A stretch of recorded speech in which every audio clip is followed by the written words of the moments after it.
would you say that like I am a game sound designer or a game composer, or because you just did one of the latest Gundam shows? Like, do you feel like you're now kind of branching out, or do you still kind of want to be mostly in games?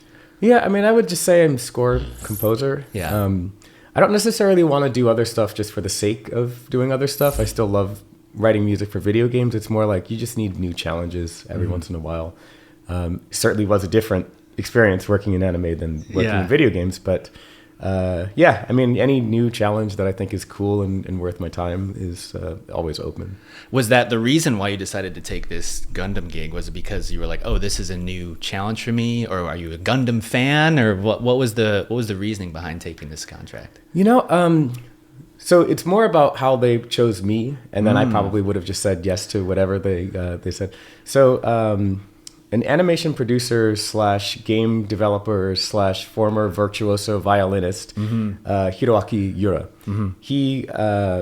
He was the music director on Soul Calibur 5, and I think also on Soul Calibur 4. But on 5, I was an additional orchestrator for one of the composers that he had hired to score the game. He hired both Japanese and American composers for that one. And so I assisted one of the Americans.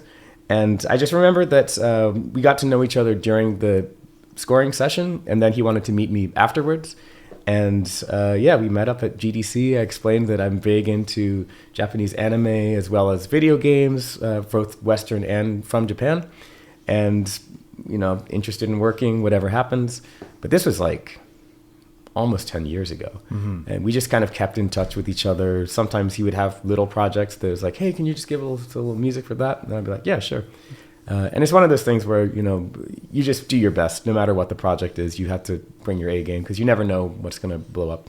I think the first kind of, not major, but like very significant thing that he asked me to do was actually for the Warhammer piece that just came out. It was just a short vignette.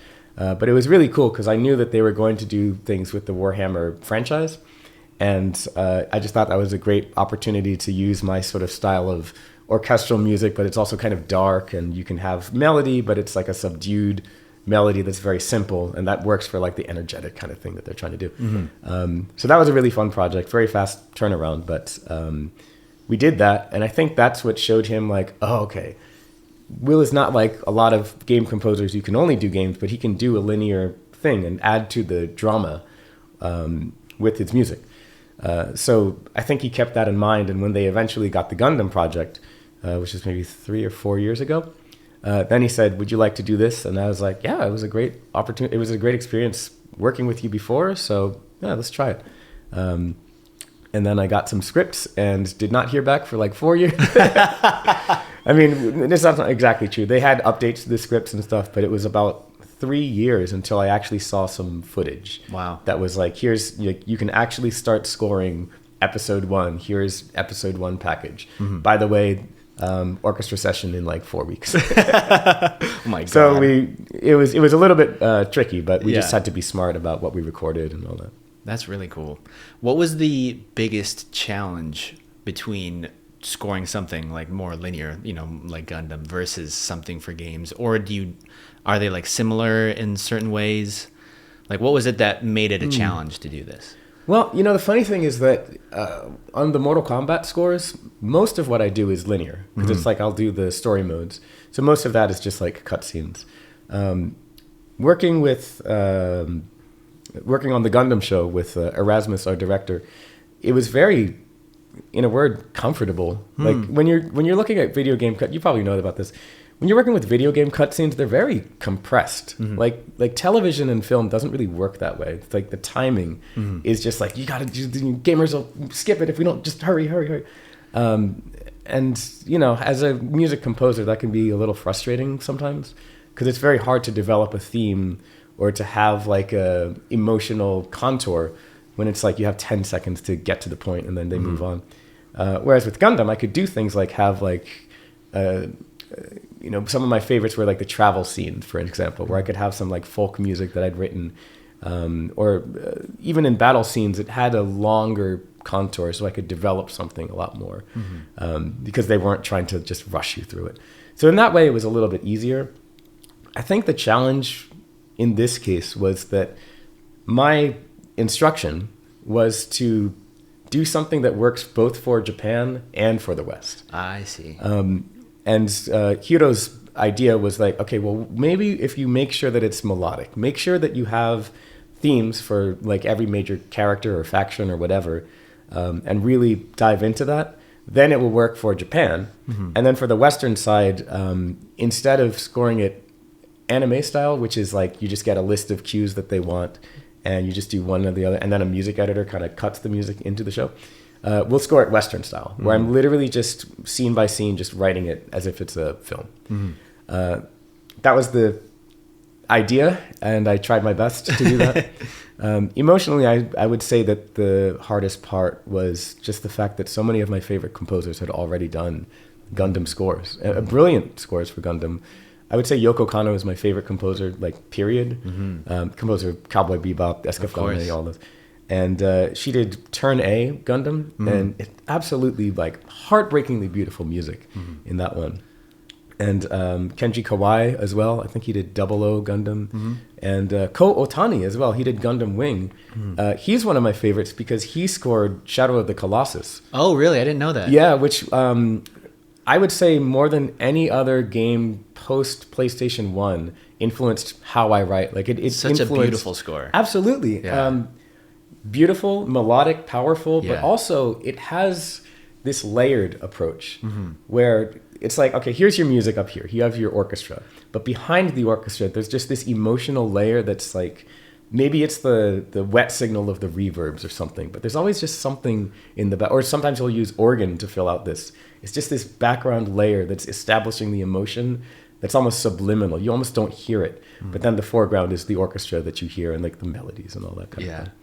That's amazing. So it really sounds like you've drawn a lot of influence from kind of more of like Eastern composers. It sounds like there's a lot of like Japanese composers that you pull from. I know you're a huge fan of Final Fantasy as well. Of course, yeah. But a lot of what you've done, you know, with Call of Duty, you know, Helldivers, with Mortal Kombat, those are sounds like a little bit more of a Western influence. So it sounds like you've, especially with Gundam, you have this interesting blend of trying to merge almost these two worlds, which sounds like a really big challenge, but it also sounds like both have been a big influence for you and have kind of influenced your style. Star Wars obviously is very Western. Yeah. So it sounds like you've really tried to merge these two worlds together. I'm very schizophrenic.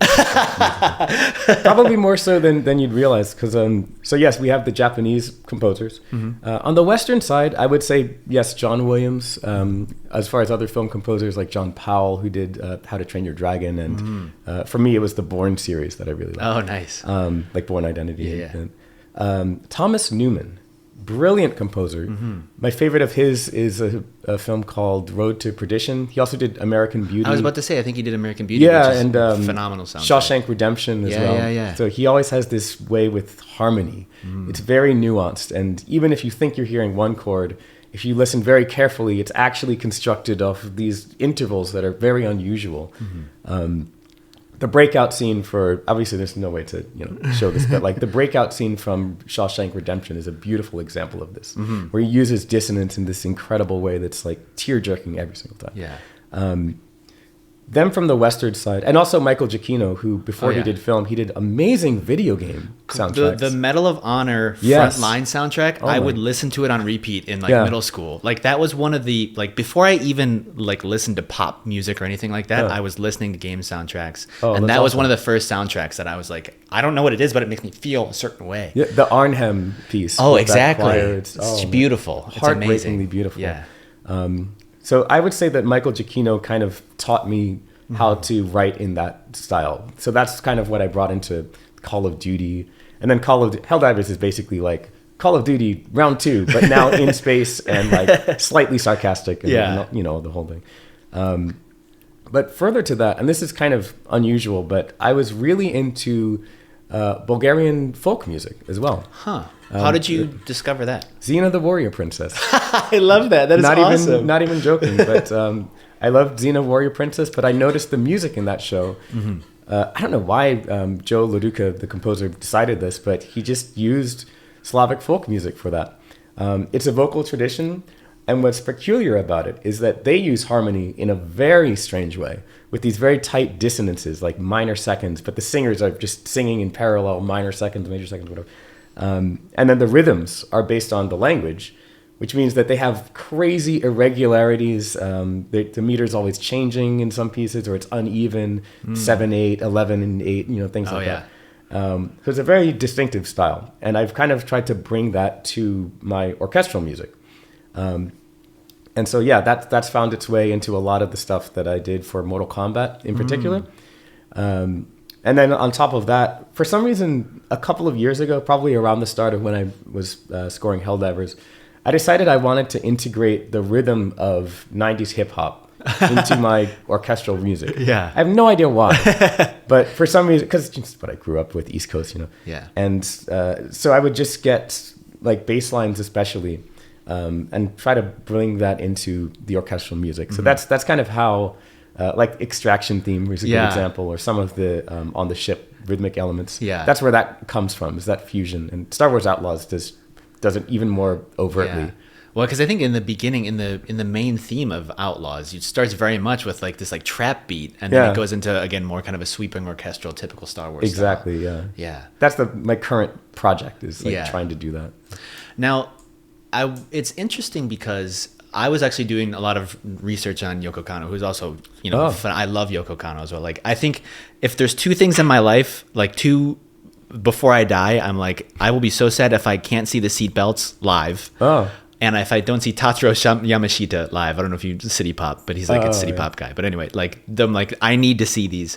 But Yoko Kanno has this interesting line where she says like, I'm always curious which me my clients are hiring. Yeah. And I think I wanted to ask you, like, what is that like? Because someone who's doing freelance, and now that you have this wide, dearth of work, if someone comes to you like, hey, Will, we want to hire you.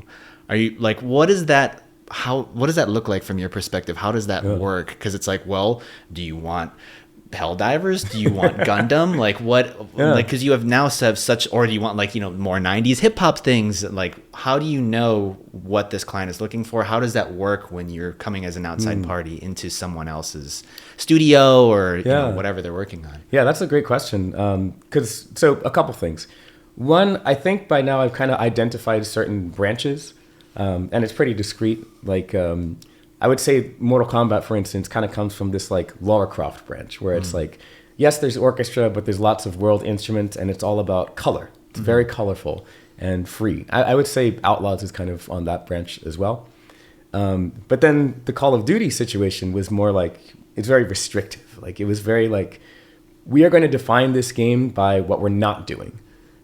So the orchestration is very tight, and there's not a lot of color, very intentionally. It's very like desaturated, in fact.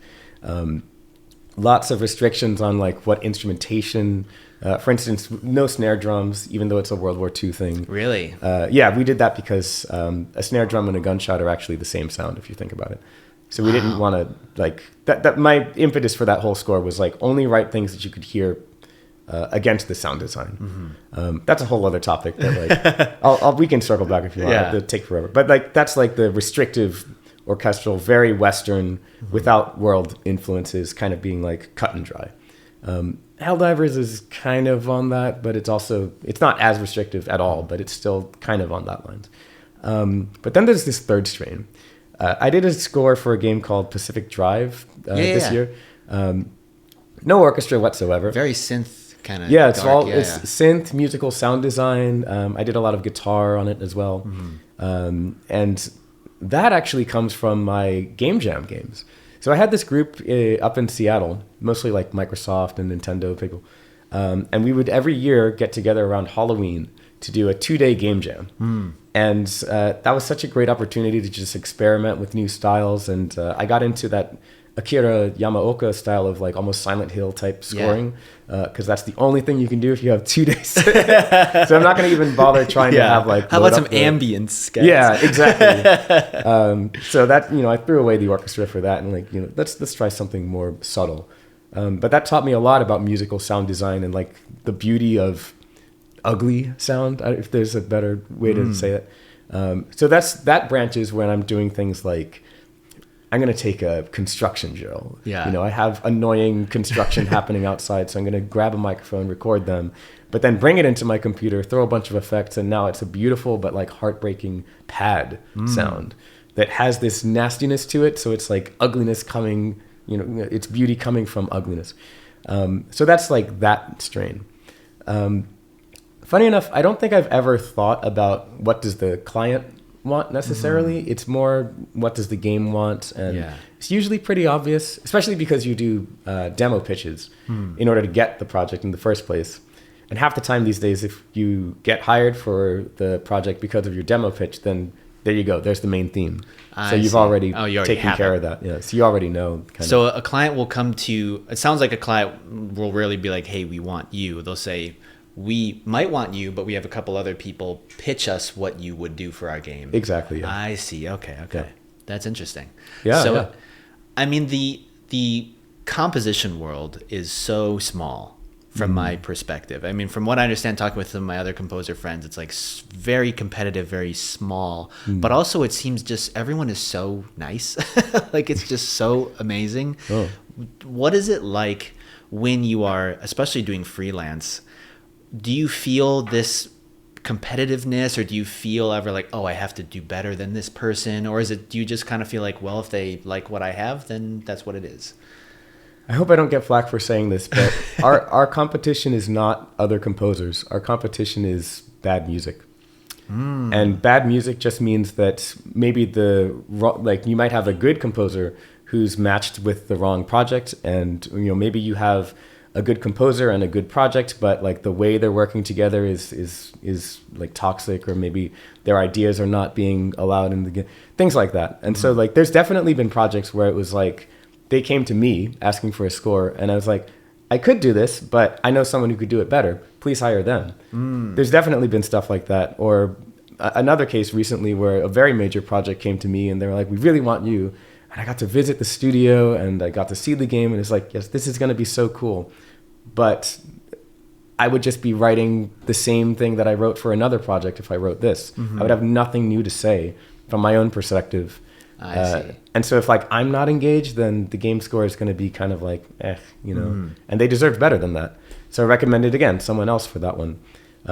That's kind of the attitude I have. I don't think that we have the space anymore for medium scores. I think everything has to be good. And so that's sort of what that's kind of the mentality that we have. We're all friends. Everyone knows each other. Yeah.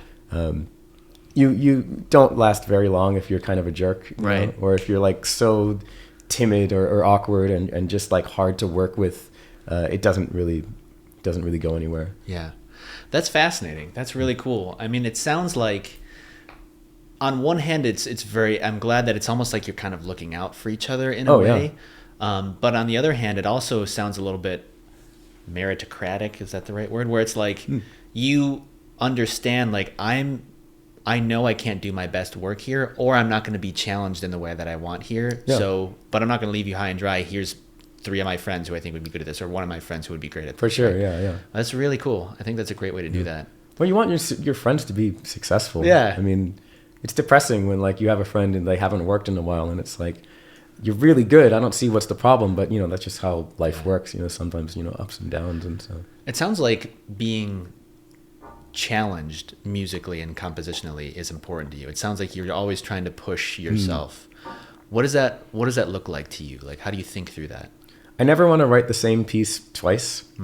Even ever since like high school, when I kind of started this, you know, I was playing like the Final Fantasy soundtracks, and you look at like a Final Fantasy or a Chrono Trigger, and it's almost difficult to find 2 pieces that sound the same.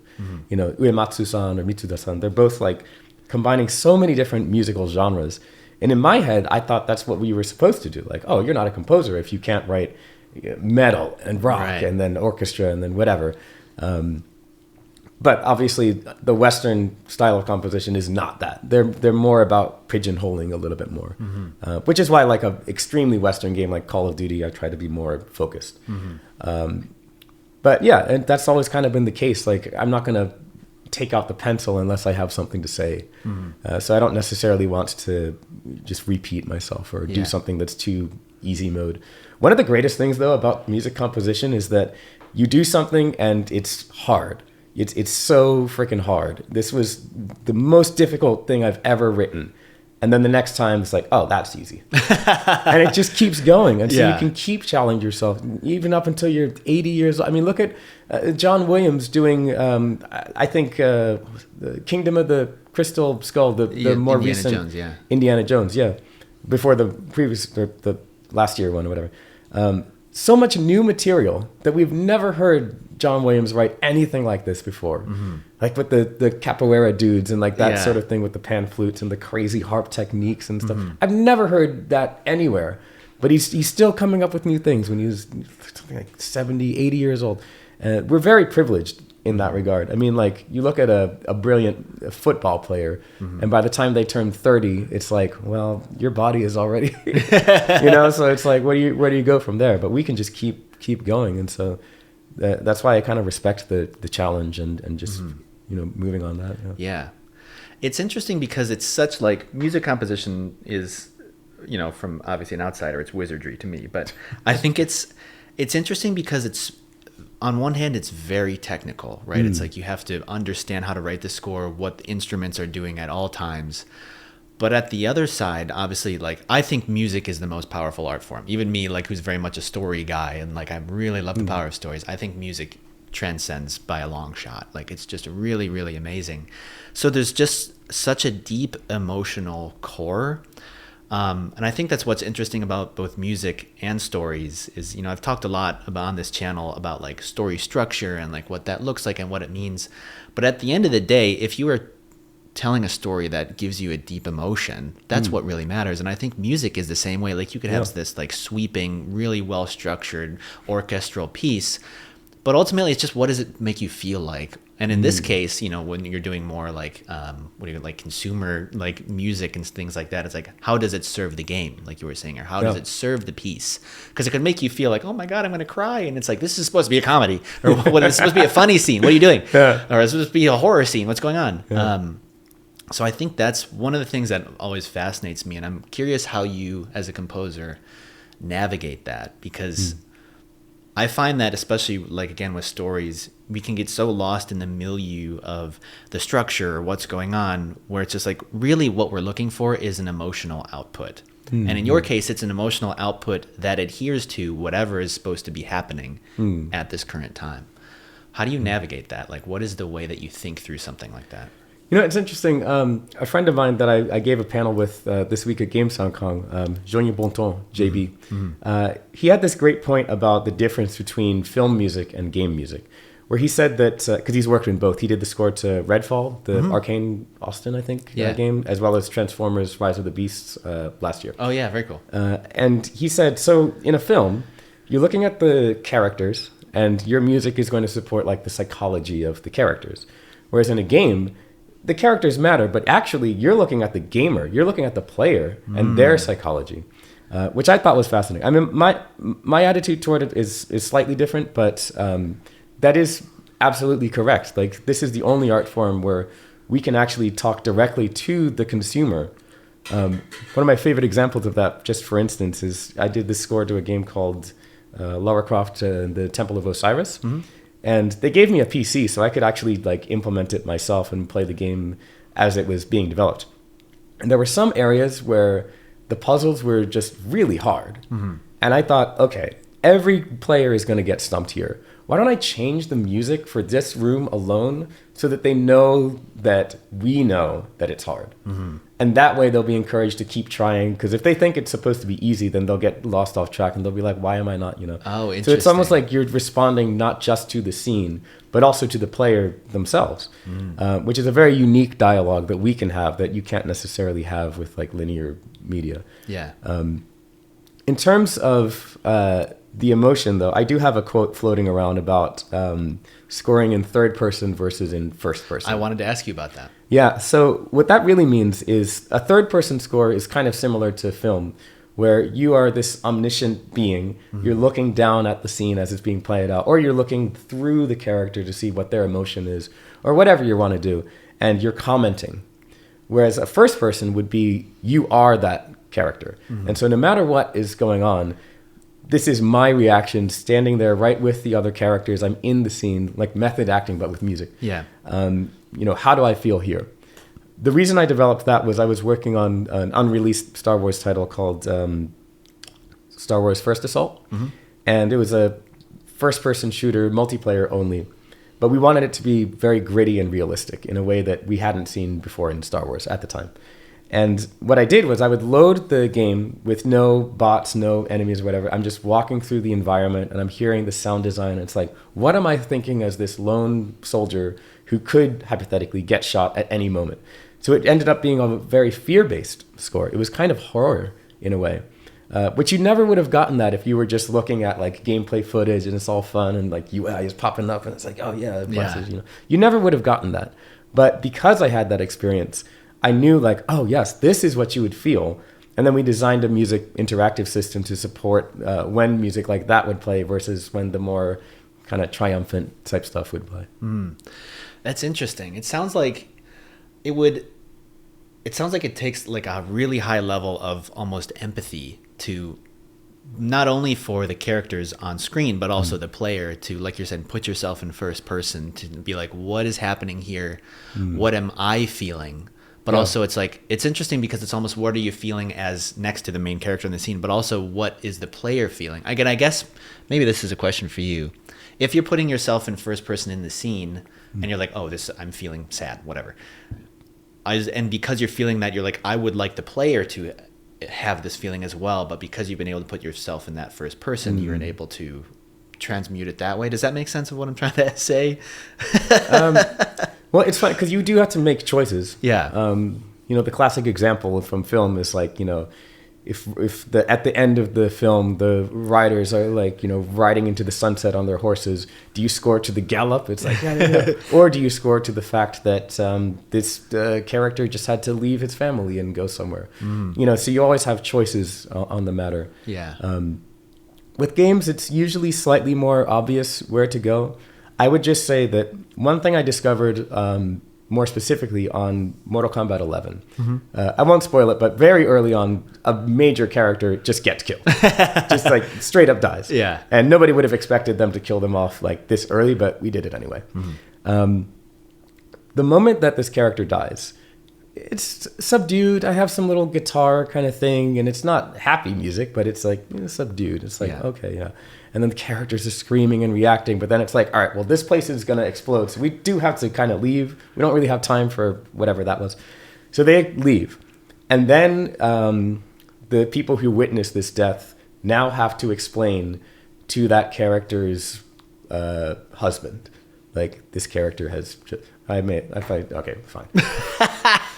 Sonya dies. Spoiler alert. Whatever. You've had 5 years. Yeah, you're good. Cassie Cage, the daughter, has to explain to Johnny Cage, the husband and Cassie's dad, Sonya didn't make it. She's dead. And that is the moment, like right when, sorry, I'm getting emotional now just thinking about it. Right when Johnny Cage realizes it, you can just see on his face. And the animation facial was so good back then. You can see on his face, this is devastating. And he never expected this would ever happen. And that's when I bring in the much more emotional... I found a brilliant soul singer. And she sings a rendition of one of the themes that I wrote in the game. The family theme, actually, because that was a major concept in the score. It plays that, and the orchestra swells up, and it's just a whole moment. And that's when I realized, like, the action is not where you want to put your music. It's actually the reaction, when everyone's reacting to what just happened, this horrible thing that just happened. Because, I mean, the visuals will take the first part, but this is where it's like, no, we have time to reflect on whatever this means for the rest of your life. I don't know if that was just a ramble or if that answers your question. No, I think that is interesting. I think that does answer my question, because it's... I like what you said, where it's you're scoring to the reaction rather than the action. Yeah. That reminds me of, there's a quote that, well, like, first of all, like, I do like improv and stuff. Like, we talked a little bit about this, and a lot of improv is acting, and a lot of, a cliche is basically like good acting is reacting, where it's just like react honestly to what has just happened. Improv, one of the best things that they tell you is just react. Whatever someone does, just react honestly. If you don't know what to do, just react like a person. There's another thing that Bryan Cranston from, Breaking Bad, all that, he's had this quote which really stuck with me, and it sounds very similar, where he said, we as the audience don't get emotional when we watch someone cry. We watch someone try not to cry, and then we cry for them. It's like if you see them cry on screen, we don't have to cry. But if they're trying not to cry and they're holding it back, we cry for them. Yeah. And so it sounds very similar in that way, where it's like, it's not the exact thing that had happened, but it's being able to transmute that, I guess, to the audience in a certain way. For sure. I think that's really interesting. Yeah. Comedy as well. I think Jerry Seinfeld had a quote about that. Like, nobody in the scene thinks it's funny. Yeah, exactly. No one thinks that this is funny, but that's what makes it so hilarious. Yeah. Is that they're dealing with this and... Yeah. I remember, so there was a little bit ago when you and I were just chatting, you brought up when you were doing Call of Duty, that there was no snare drums. I want to get into this. Oh, sure. Because there's another quote that I have from you where you basically said something along the lines of, you're not the forefront of here. Like, you're here to support the action in the scene. And it sounds very much like that's exactly like you were saying. Like, we're not going to use snare drums because, it sounds like a gunshot. And this is also when, we were just hanging out at Riot. Yeah.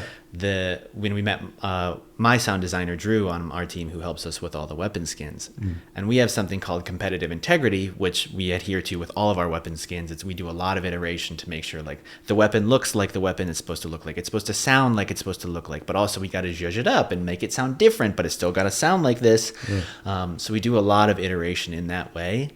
It sounds somewhat similar to what you had, and I don't know if you guys did this for competitive reasons or if you did it for more of the, like, thematic reasons, but I'm curious what you meant and, like, what that looks like when you say, as a composer, and especially for games, how do you navigate that, like you said, not being in the forefront of the action? Yeah, so actually on Call of Duty, this was sort of a technical issue that I solved with content, which I've tried to do that on every score because it's such a great way to solve technical issues. It's like, if you can do it with the content, then, like, beautiful. Yeah. Before I'd even been considered for this project, I had like lunch or something with the audio director of Sledgehammer, where we discussed some of the previous games that we'd worked on and how difficult it was to match music and sound design and have them not just fight each other like crazy. I had dealt with that a lot on actually the Force Unleashed series because I was the music editor and implementer on that one. And as you know, Star Wars soundtracks can be very chaotic with the gunfire and, of course, the lightsabers. Yeah. And if you're trying to squeeze music into that, it can be very difficult. But we had our ways. I had some scenes that I managed to have with no music so that the sound design could just take over. But that's surprisingly hard to pull off in a video game. You'd be shocked how hard it is to have no music somewhere and have it not sound like a bug. But yeah, and we were just kind of commiserating on that. And then finally, when they hired me, the way that I wrote for Call of Duty was kind of unusual. I would write a piece, I would get to my, like, first draft or whatever. And then I would load up a fraction of gameplay from, I think, a PlayStation 2 Call of Duty. And just a really intense firefight. I mean, this is PS2, so they didn't really have much in the way of, like, dynamic mixing or anything. So this was, like, worst case scenario. And I would play that while playing my music cue. And anything from the music that either stood out or that was just inaudible because of this, I would just take it out. Oh, okay. So it's very stripped down, very minimalist arrangement. There's no trumpets as well. There's no high woodwinds at all. So it's just low woodwinds and full brass aside from trumpets and strings. But even the strings, I never write above a certain pitch, which most people would write above that. But it was like, well, once you get there, it just gets so cloudy in the mix and it gets kind of irritating. And then I added very subtle, like, big drums, but they never play louder than, like, mezzo piano. And there's, I think, some weird effects like that thing I talked about with Shadow of the Colossus, where that's that second layer. I have a whole bunch of effects going on back there, like, subliminally. So this all kind of comes together, and as a result of this, the music is actually quite loud in the game. Like, the music is mixed way hotter that it normally is, but it never gets in the way of the gunfire. So they're able to do that. So it's actually very self-serving, because now it's like people hear loud music and they think, oh, the music must be good. And if it's too quiet, then they're like, oh, this music's terrible. So, No, it is interesting, because I noticed too, in a lot of the scores that you do, which makes sense, and I've heard this in films too, is you will have, I think Helldivers is the perfect example, like very bombastic, kind of like almost over the top, just like really in your face, clear melody, bum, bum, bum, bum. Yeah. Anytime that comes on, I'm like, yeah. But then you also have really like very subliminal, like you're saying, almost ambience, just really just like not in the way, but it just gives you a feeling. There's almost basically no melody to it. It's just there to just support whatever's happening. Do you do that on purpose? Like, I guess my question is, like, do you purposefully be like, here's some really bombastic, melodic things, and then here's something that's like really subtle, and then when, like you said, when you're implementing in the game, you can almost pick and choose? Is that kind of like giving them like kind of diversity and be like, here, whatever is going to work for the certain moment, take this? Yeah. So one cool way that Sony PlayStation works with music is that they do have like this. They work as almost like an abstraction layer between the composer and the developer, and they'll just assign you pieces of music that they think the developer needs for their game. In fact, there's another layer of abstraction between that, which is their music editors. So they'll assign me things that will eventually generate enough content for the music editors, who then just direct them as to what they think that the game needs. And so I would just get like 2 or 3 cues assigned at a time. For both Helldivers and Call of Duty. Sony PlayStation also supervised Call of Duty World War II. And I would just get 2 cues at a time based on whatever they had been playing of the game with their playtesting, and what they think worked well, or what they thought they would need in the future. So actually there were a lot of pivots. There were a lot of times where it was like, okay, we need something that's like rhythmic and has like sforzandos. We used a piece of yours that worked really well when it had these like stabs. So can you write a piece that's just like all stabs, something like that? And so I wrote Stabby Action 02, wave, and they used that all over the game. That's so funny. It was just a very organic way to score the game. Yeah.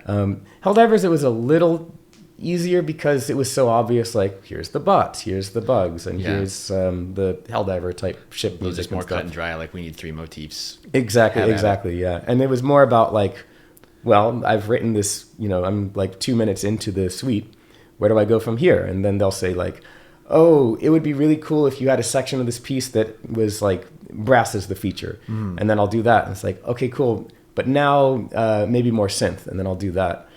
We had a new audio director halfway through the project who was like, I really like 9 Inch Nails.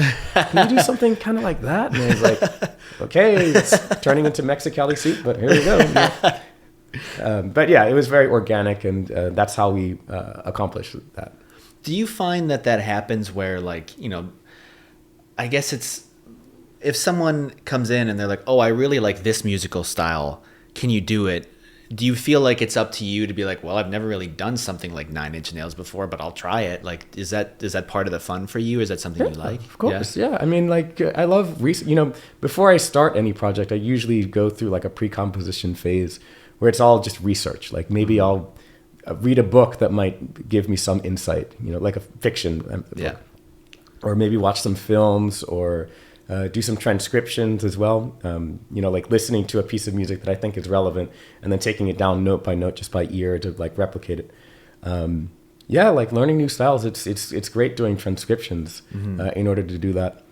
This isn't like super public, but I did the original score for a Ubisoft shooter called X Defiant. Oh, cool. The game was rebooted, so they didn't use any of the music I did, but they wanted a fully like kind of electronic EDM, very modern, very slick kind of sound.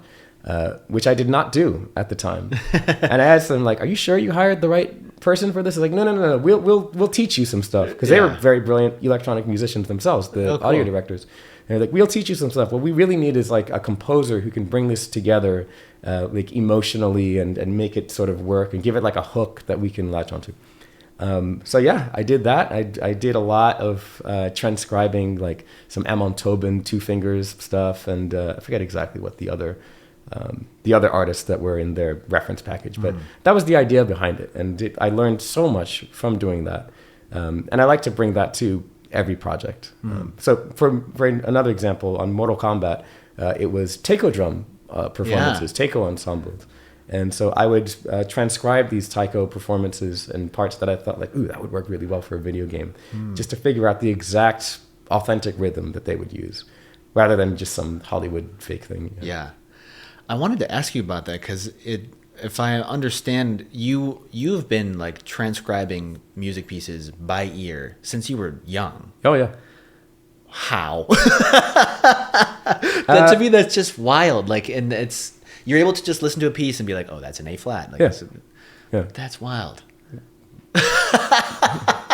To me, I mean, there's a thing called perfect pitch or absolute pitch or whatever. Yeah. It's not required at all for any reason, but some people have it, and it just means that instead of hearing pitch in relative terms, like you hear one note, you hear another, and it's like, oh, that's a fourth apart. Like that's a skill that you develop. Whereas absolute pitch is like, well, you just kind of hear it. Yeah. Like whenever I hear a note, it literally says its note name to me. Wow. Like in the voice of the clarinet, which is kind of weird now that I'm hearing myself say that aloud. But if I'm sitting here talking to you, are you like Brian's voice is in? If I don't pay attention, if I like lose attention, then I just hear a string of note name. It's very frustrating. That is fascinating. So you had that skill since you were young, and then you just started doing it for fun, or like how did you even? Well, I mean, yeah, like in I would say early high school. That's when I finally got a game system at home. And then I got, Final Fantasy VII, and then, it was all downhill from there, of course. But yeah, I heard this music in the game and I thought, oh, this is so cool. But I have this, cheap MIDI program that my mom got me for Christmas or whatever. Like, I wonder if I can, kind of do that. And so, yeah, I got out my like cassette tape player and get to that part in the game where I like the music and record on cassette. And then I would replay the cassette until I figured out all the notes, and yeah. Wow. That's cool. So it sounds like you've always, like, even since you were quite young, you've loved like music, the idea of composing music. What do you love about music and composing music? It's a language. Yeah. I mean, this simple as that. I know there's a lot of people who say things like, oh, music is math. And I'm like, okay, well, by that logic, I mean, our throat vibrates at a certain frequency to talk. So I guess talking is math too. Yeah. Like, I've never understood that concept. But to me, it's language. There's some things that are untranslatable and some moods that you can't really translate into words. But music, it gets you there. That's why songs, like lyrical songs, are so much more powerful and so much easier to grasp than if I were to just like send you an email or something. Right. Because this doesn't just say what I want to say, but this has so many layers of mood and context that the music is bringing to it. That's what's fascinating to me. And then on a technical level, there's some things that, for just whatever reason, I think are cool.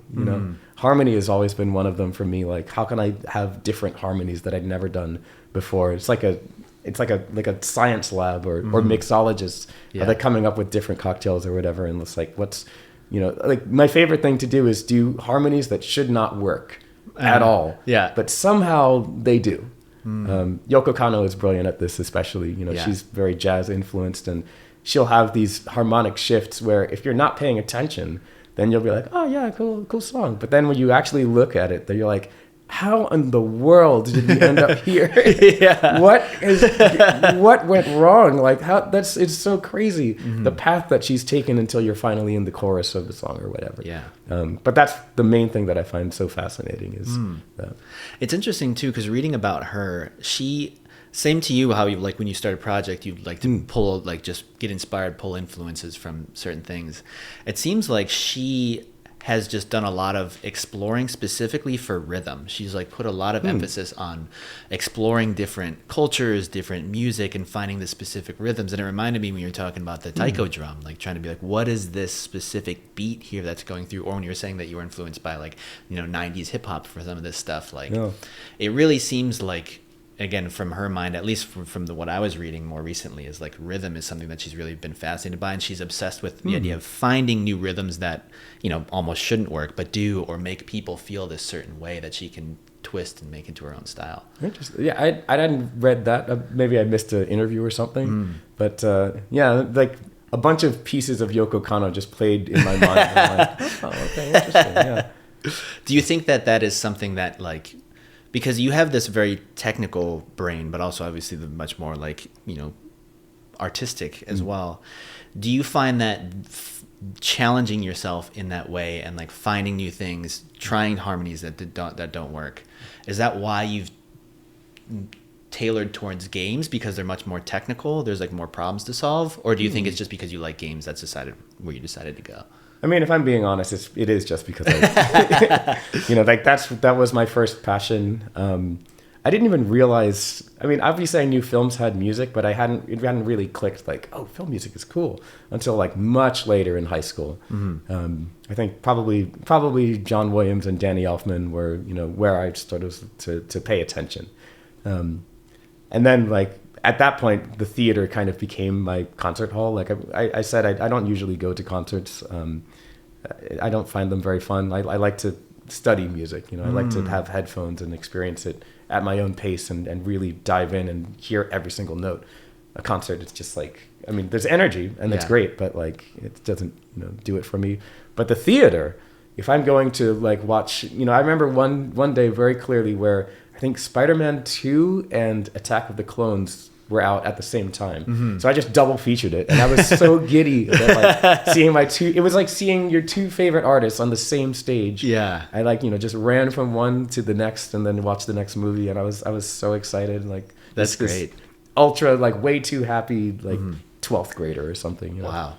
That's interesting. It seems like you and it makes sense when you're a composer, but it sounds like you are more interested in the like, I don't know how to allow us to put it, like the world of where the music is going to be placed rather than the music itself in some cases, where it's just like putting the music over a story rather than having the music on its own. Is that true or no? I actually don't know. I mean, that's a very good question. I don't really know. Maybe it's changed. I think more recently I'm more about like, what's a cool problem to solve musically? And it doesn't necessarily matter if it's for a film or a video game or whatever. You know, when I left LucasArts, this was just like an embarrassingly long time ago. I can't believe, whenever that was, 2013 or whatever, so I guess 11 years ago. I said to myself, like, all right, well, every time that I do a game score, I'm going to do two completely new things. I don't know what those new things are going to be. They can be of a creative nature or a technical, but it has to be like something that I either haven't done myself or that I haven't seen someone else do. I couldn't possibly list any of these. I just remember in the back of my mind, it was always like, do at least two new things. And you could say that this new thing is in the composition itself. Like maybe I don't know, example, like maybe I do a certain harmony thing or arrangement or orchestration or something that I hadn't heard before. But it could also be in the use of music. Like for instance, on Star Wars First Assault, we had developed this whole new music system where not only did the game decide what music to play, it also decided when music should play, because by default it was silent. And it had these triggers that were based on player actions. And it fed into like a whole counter system, and then it had like a cooldown, and it was just this whole elaborate math thing that decided like, okay, now is a good place to play music for this particular player. Not for anyone else, but just for you, we'll put something here. Forget where I was going with that, but the point is that I'm equally satisfied by both the music itself and how it works in context. Well, you're mentioning that you want to challenge yourself. You have a specific challenge that you want to do. Yeah. I guess what is your ultimate goal? Like, what are you hoping to do? I think I have goals. Well, it sounds like, because if you're constantly challenging yourself, is there something that you're hoping to attain, or are you more just like, I just want another challenge, I just want another project, and let's see where it goes? I'm sure it changes like every week or something. You know, because it's like you just have all of these things that you're like, oh, I wonder if I can do this, I wonder if I can do that. And it just changes. Sometimes it's like cue by cue. I think my most successful pieces of music are ones where I've started this piece, right? Usually I sketch things on paper first, and I've started this piece, and it's very clear to a listener that the only reason why I wrote this piece at all is because of something over here. Helldivers is actually a pretty easy example because it's like, okay, you started the piece and it's got these string motives and something that's got like an orchestral drop somehow. And it's like clearly leading somewhere, but as a first-time listener, you have no idea like where you're going with this. And then the theme hits and it's like, oh, that's why he wrote this. And there's a concept that I've developed like recently where it's like, I can hear another composer's piece of music, especially if it's melodic in nature, and I can hear the first phrase and immediately tell like, all right, they can do whatever they want from this moment on in the piece. It doesn't matter because they've already done this amazing thing and it's just sold. They can like, as soon as Beethoven said da, da, da, da, in that like weird off syncopated, he could have done anything and it would have still been the greatest symphony. Right. It just so happens that he developed it also in the greatest way possible. So now it's like arguably the greatest piece of music, period. But it's that sort of idea of like a micro goal, I guess, where even in the individual piece, in the scope of an individual piece, there's a reason why you wrote it. And then you could say that for a score as well. I can't think of an example off the top of my head, but like there are some scores, maybe Outlaws, where like I had a challenge and it was like, okay, how do you marry modern sound with the John Williams sound and have them both satisfied without compromising either? And that's what at least we tried to do on that one. And then there's a more broad pie in the sky career goals, which I guess I don't know what it is. Maybe it's there somewhere in the back of my mind, but right now I'm kind of like the Joker in Dark Knight. I just kind of do things. That's funny. It's interesting because your score on Outlaws, to me, is very reminiscent of Ludwig Göransson, Mandalorian, because he did something very similar where he started with this weird recorder and then it goes into this kind of drum beat with like the guitar, but then it goes into the sweeping thing. You're like, oh, it's Star Wars, right? And so I think yours is very reminiscent of that, which I think is really cool, where you start in something that's very new and very different, but then it transitioned to like, oh, it's Star Wars, we got to have the big fanfare and like the the kind of orchestral piece. So I thought you did a really awesome job with that. Oh, thank you. I think that was really cool. I wanted to ask you what, I guess if you looked back 20 years from now, is there something that you're like, I really am glad that I worked on this project? Or another way to ask this question is there a project that you're like, I want to do that? Like at one point in my life, I would absolutely love to work on this game or this story or this movie. I mean, the reason that question is hard to answer is that there are games that I really, really love. So why would I want to work on it? Yeah, totally. I mean, in some ways, I kind of wish that I didn't like know what happens in Outlaws. I'm playing the game now and I'm loving it because I love stealth games. I love Metal Gear, Splinter Cell, and I love Uncharted. And it's kind of like both at the same time. But I know exactly what happens. So it's like I'm like procrastinating a lot because I was like, I don't want to go. I won't spoil, but I don't want to go there because I know what happens, and then the story is going to shove me forward, and then I have to like actually finish, and then it's sort of like, and then it's over, and it's like, no, I want to play around, man. Let me play with my toys.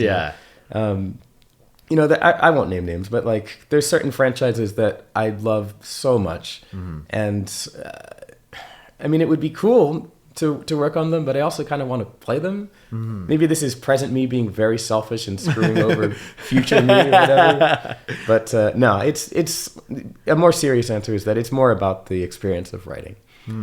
Like I've been very lucky to work on a lot of different large franchises. But at this point, it's like I'm not trying to just rack up the franchises or anything. It's more like I just want to write as best music as I can and, have a good experience working on it. Recently I've had some amazing collaborators, like unbelievably great audio directors like Simon over at Ubisoft Massive, one of the best audio directors I've ever worked with. And he's not necessarily an orchestral composer, but every piece of feedback he ever gave me just made everything better. He would have suggestions about arrangement and like texture.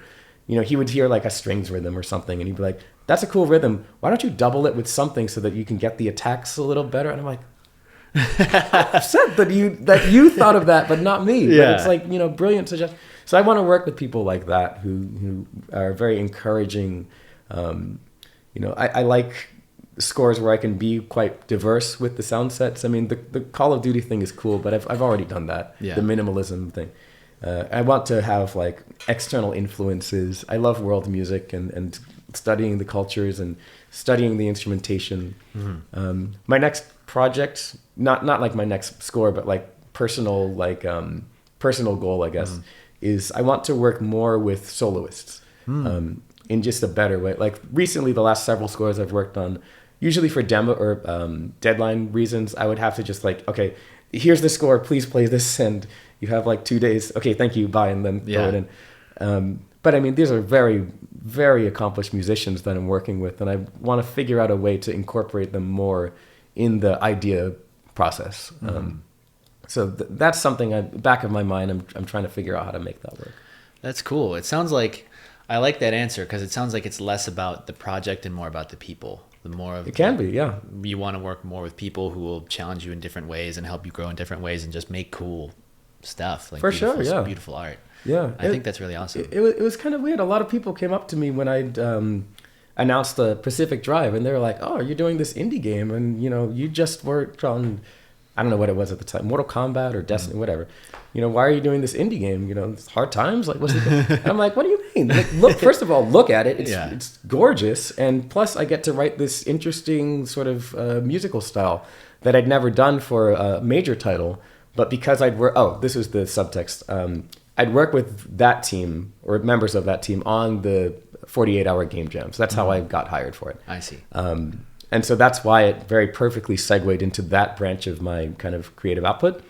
And I'd never had a chance. I mean, maybe a little bit in Outlaws, I could kind of write some stuff like that, sort of, but I'd never would have had that opportunity unless I'd said yes to this indie but also funded project. So yeah, it was never about like the size of the game. It was more about like, what do I get to write? And I'm friends with all of them too. So it was really cool to, you work with your friends and stuff. Yeah, like that. That's interesting. It reminds me what you were saying before of like, it's almost kind of like a don't meet your heroes sort of thing, where it's like, do you want to work on the game that you truly love? It's interesting because, Halo is one of my favorite franchises, and I was on that for many years. And don't get me wrong, I really loved it. Amazing people, really, really fun. Yeah. But when I play Halo Infinite now, like I love playing multiplayer because I didn't work on multiplayer. But when I play the campaign, I see, it's like looking into the Matrix. I just see ones and zeros. Like I see the grunt, and I don't see the grunt. I see the grunt with his debug text above him, and like here's the behavior he's running. Here's the navigation point he's running to, and here's what he's thinking. And I'm just like, fuck. Yeah. So and you probably see like all the pain that it took from the human cost of making this huge game. Yep. And I'm like, oh, this elite is running this behavior. I remember when that didn't work, or I remember when we were making that behavior, and I'm like, I'm gonna break it because I know how to break it. All this stuff. It is interesting. It is really interesting. I do think that, one of the things that I've slowly learned over time, and it's exactly like you said, where it's like, I'm not the most passionate person about Valorant. I'm not good at Valorant by any means. I'm okay. But I joined Riot for, more about the company and more about the people and just like a new challenge. I was like, well, what is it like to work on a live service multiplayer game? I've never really done that. I've only worked on box products.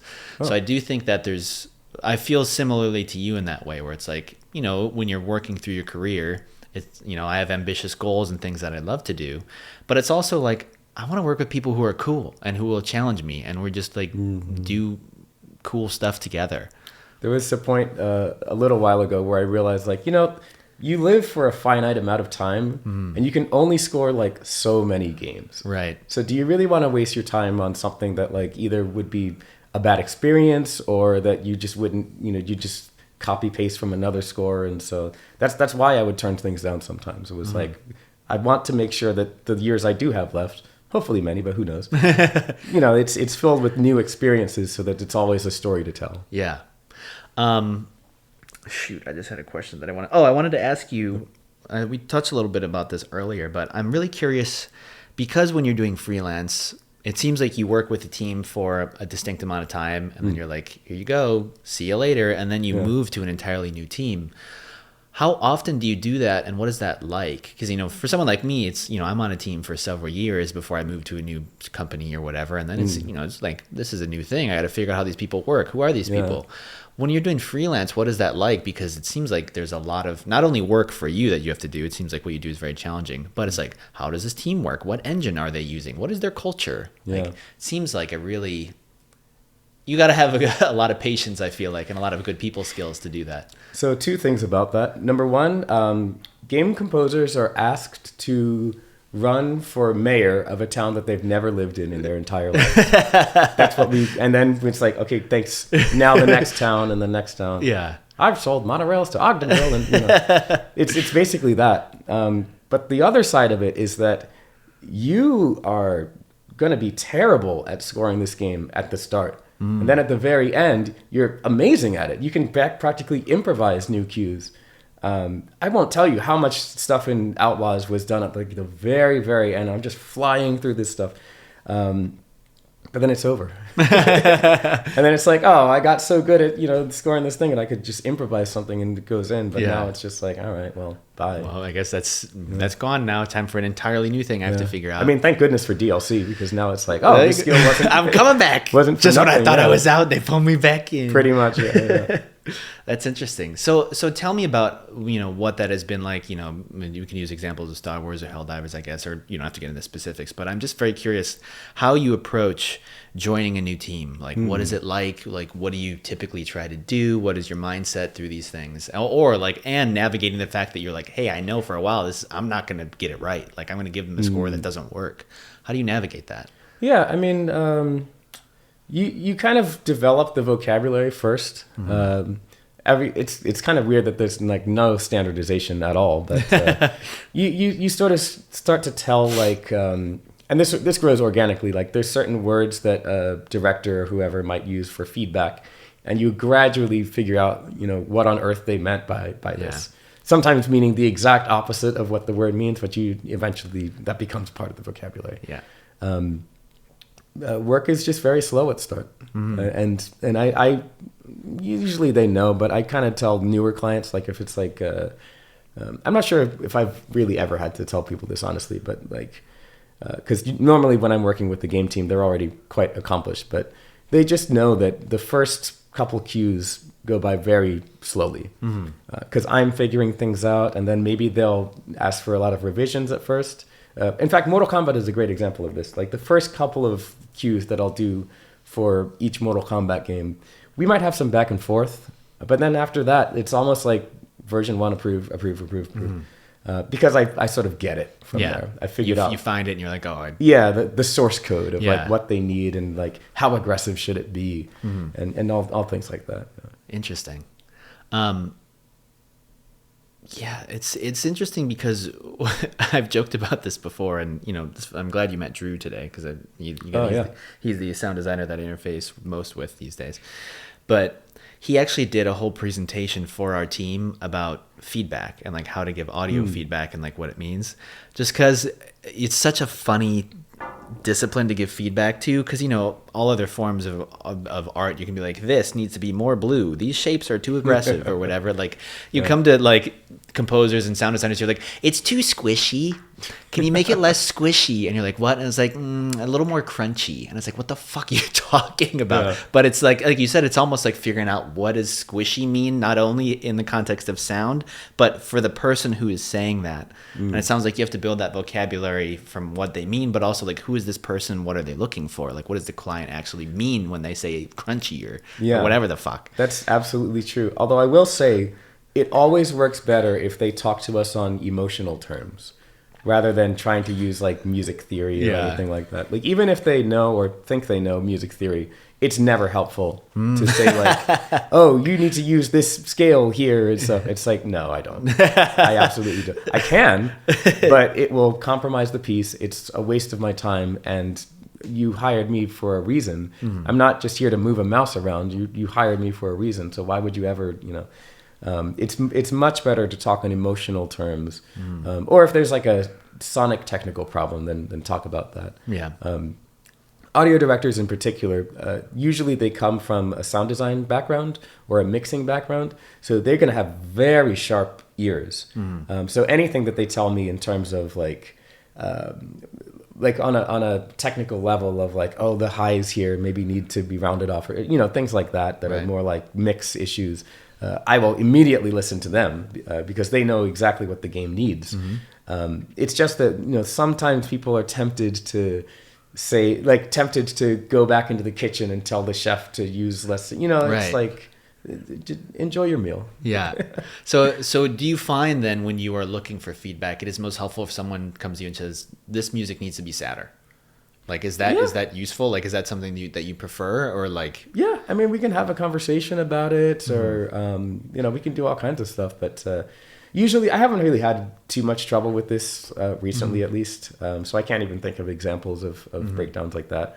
But yeah, usually video games are game developers are very good about feedback like that. There's way fewer horror stories than you get in like film or whatever. Right.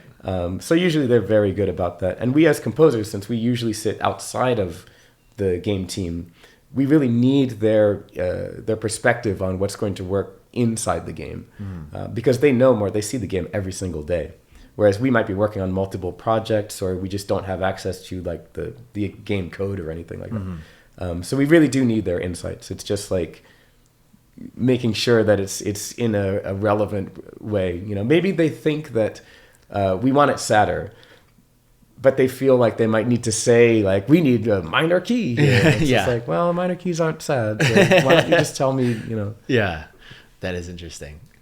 Yeah, there's... you said something before, and I've heard you say this before as well, like before this, our chat today, about how you have the game itself, you have the client, and then you have the gamer, and then you have you as the composer, and all of these things are competing for, prominence or whatever it is. How do you navigate that? And kind of more specifically, it sounds like you're very much more into like what the game needs. Is that kind of what you always default to, of like what is best for the game? And do you ever feel like, I really want to challenge myself in this way, but this is best for the game, so I'll do this? Like, how do you navigate that? Well, you have to, the point where you are not satisfying yourself is like, you may consider quitting that project, because you do have to satisfy yourself in some way. Yeah. You do have to feel like I have written a decent piece of music before you turn it in. Right. Otherwise, that's a whole breakdown that's inevitable. What I meant by that was that there's certain conflicts potentially between what maybe the client has a certain bias for certain types of music they want, and then maybe you have gamers who are playing this franchise or playing this style of game, and what they want because you'll see like the kinds of soundtracks that they're saying like, this is so awesome on like Twitter or whatever. And then yourself. And then you can look at the game and say like, well, I really think that the game wants this. And you just have to balance it. Honestly, you do have to spin all four plates. You have to have all four. Otherwise, there's a breakdown. Yeah. The first to go is probably the gamers, unfortunately, because you need the queue to be approved by the client. Yeah, that's true. Otherwise, it won't exist. They're the ones who are not in the room, basically. Yeah. Otherwise, it won't exist. You can, and I will argue about this. I have a certain amount of clout nowadays that I can do that. I didn't mean to be flippant, but I guess that kind of came out.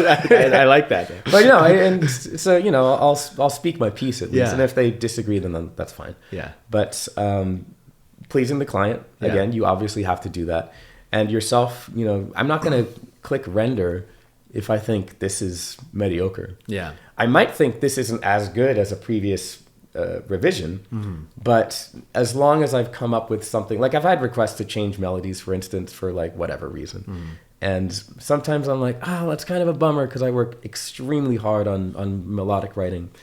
But I've come up with something else, and at this point I think it'll be fine. Maybe it wouldn't be quite as catchy as the previous version, but it'll be fine. Yeah. You're able to just be like, all right, well, I disagree, but it's whatever. It's what you guys want, kind of thing. Yeah.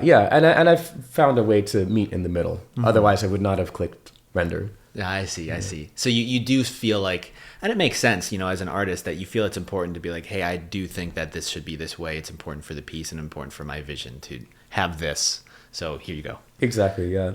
Hans Zimmer has a quote that I will butcher, but he says, like, imagine, like, an argument gun. Yeah. And it has, like, I don't know, 6 bullets, but one of them is, like, the golden bullet that, like, you will walk away from this gig if, you know, they don't agree to whatever. Yeah. And it's kind of like that. I don't have any golden bullets yet. My clout only gets me, like, a little bit, but I'll at least bring the issues up and speak my piece. Because, again, game directors, audio directors, they're very knowledgeable. It takes a long time to become an audio director, actually, and they've seen it all.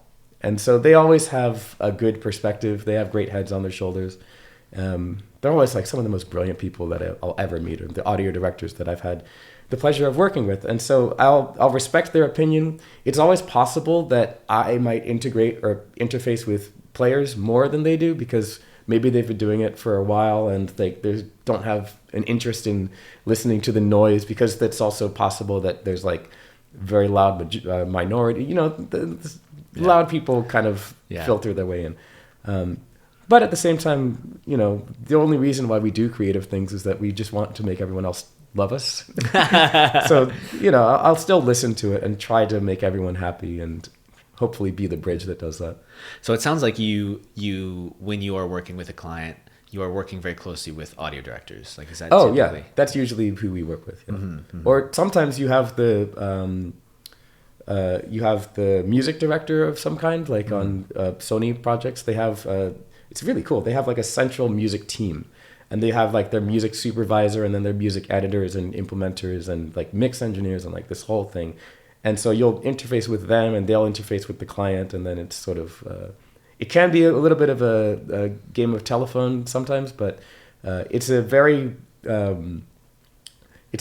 welcoming way to work, especially if you don't have a lot of technical experience with game music. So this is how they're able to work with, like, they can hire a film composer who's never done a game before, but they're like, oh, don't worry.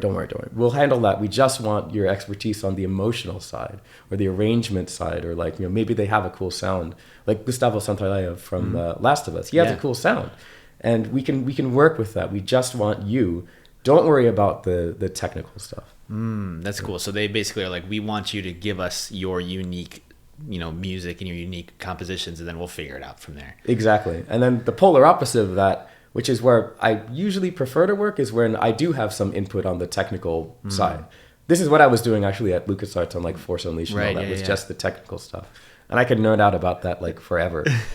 So that was really cool on Star Wars Outlaws, that I got to collaborate with our music designers in figuring out a music system that could work for this Star Wars style music. That's cool. So you have an interest in, because obviously you've done it, but it sounds like you like to be a little bit more in the weeds rather than be like, here's the composition, good luck. You're like, hey, like this could play at this moment, or this is how this system could work to make it sound okay.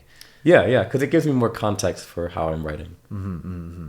Would you ever go back to just sound editing, or do you want to stay kind of composing? I would rather stay composition. I mean, but I prefer working as a freelancer rather than in-house at any one particular studio, because I just have more variety that way. I mean, like you said, like you're gonna have to stick to this one game, potentially for like 8 years, and I would go insane if I were to do that. I don't know how I could manage. Is that one of the reasons why you decided to leave Lucas, was because you wanted to expand? Oh, I didn't decide to leave. They forced me. I would have. You know, I had one foot out the door. I see. But, you know, it was actually, I mean, I'm not going to say it was great that the Disney layoffs happened, but it was a push in the right direction for me personally. Yeah. I knew it would be extremely difficult to get my career going. But it felt like the start of God of War II. Yeah. You know, where like Kratos shrinks down and loses all his powers, and now it's like, all right, start again. Yeah, it's all right, level 1, here we go. Yeah, but I mean, obviously it worked out in the end, and I'm very grateful for that. Yeah, and totally, I agreed. And we talked about this earlier, but you know, my very beginning of my career in games was getting laid off twice within 3 months. Oh, geez. Because I was at my first game that I worked on was Madden, which was amazing. I was an intern on that, on Madden Longshot, which was like their first story mode, Madden 2018. That was really great. And so I was helping with motion capture for that. It was like cinematic stuff. It was really fun. But then the first, you know, out of grad school game that I worked on was at Visceral, the Star Wars Ragtag. And, you know, that one they shut down Visceral at the end of that. So, I'm, bright-eyed, bushy-tailed right out of grad school. I graduated 4 months before that. And I was like, oh boy, I'm working on an Amy Hennig Star Wars game. And we all die. And I'm like, oh, cool. So then I got actually very shortly after that went to Hangar 13 up in Nevada. Yeah. And so they were doing Mafia games. Back then we were doing, this is long since canceled, but we were doing a new IP. Mm-hmm. And it was an early prototype, and they started staffing up the team to, go into production basically. Mm-hmm. And so I was part of the team that came on. They basically saw me as an opportunity hire. They're like, hey, come on in as an associate narrative producer working on motion capture stuff. We're going to do this, more narrative kind of open world game. Yeah. And then my understanding, I could be wrong, but I believe what happened was, I was there for 2 months and I wasn't really doing a whole lot. And I was like, this doesn't feel very good. I don't really know what I'm doing. And straight up, my boss one day was like, yeah, I don't know what to do with you. And I was like, cool, oh, no. This is good. And so then I guess what happened was it was a single player game. And then the 2K bigwigs came in to do we move this into production? And they're like, actually multiplayer is what we want. And so then, however many days later, they pull half of us into a room. And I'm literally talking to this one person who just joined a couple days before. I'm like, oh, how are you liking it so far? She's like, it's pretty good. I'm like, oh, that's cool. And then the studio director walks in. He's like, hey, don't know how to say this. Your services are no longer needed. Come get this packet and get out. Oh. And I turn to her and I'm like, welcome to 2K, I guess. So it was brutal. But all that to say, I do think that, and it's very cliche, but it was probably the best thing that could have happened to me, because right after that I got the job on Halo, which was fantastic. Oh, okay. It was really formative for my career. It was really hard at the time because I had to, leave my girlfriend, who at the time was in San Francisco, move to Seattle. It was just really a rough time. But exactly like you said, I was like, well, back to level 1. I better fucking kick some ass and, get back to it. So it was very motivating, and it was really, really cool. I think patience was the answer. The fact that you were patient and you were like, this is a setback, but I'm not going to give up. Yeah. That was really the key. I think that feeling that you were describing has happened to me a couple times in my life. And it's a terrifying feeling where you're like, I feel like I have nothing. Like I said, I'm back to level 1. What do I do? But because of that kind of feeling, it's like, well, this is why, I love whatever it is. I love video games. Time to go. I gotta get to level 2 now. Yeah. And so I think that was, again, very, I think patience was definitely a key, but I think it's also in my brain, it's almost like a binary choice of well, the only thing to do is to move forward and to just keep doing this. So I think there's a simplicity to it almost, where it's just well, this is the very obviously the clear choice is I just have to do this, because what else am I going to do? Yeah. Just keep moving forward. I wanted to ask you as well about your kind of more of your day to day. You were talking, in the elevator on the way up here, where you said you have synthesizers all over the place, and you just drop synthesizers on top of one another.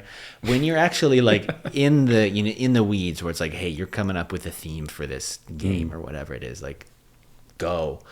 How does that look to you? How do you start? Do you start with a MIDI piece? Do you start with grabbing a random instrument?